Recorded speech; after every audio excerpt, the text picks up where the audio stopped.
Gabi na nga kami nakarating dito sa may 100 Island at excited na nga kaming mag-umaga kasi gabi pa lang pero gandang-ganda na kami. Nag-check-in nga kami dito sa may Island Tropic kasi balita ko masarap daw yung seafood nila at ito daw talaga yung pinupuntahan dito sa may 100 Island. And sakto, meron nga silang hotel and resort dito kaya dito ko na naisipan na mag-check-in. At eto nga yung itsura ng room namin. Simple lang siya pero maganda naman at sobrang luwang.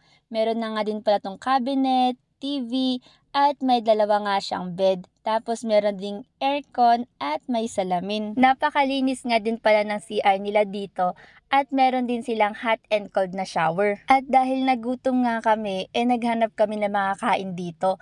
Akala namin open pa yung 100 Island Food Court pero sarado na pala siya kapag 10 PM.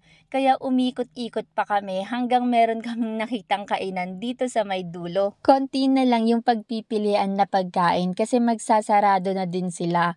At naghanap nga kami ng makakainan namin banda dito sa may park nila. Gusto sana namin ng rice, yun nga lang wala na kaming mapagbilhan ng rice kaya ang binili na lang namin is etong mango graham shake at corn dog tapos barbecue. Masaya nga din pala dito kahit gabi kasi yung paligid is maaliwalas at ang daming pailaw.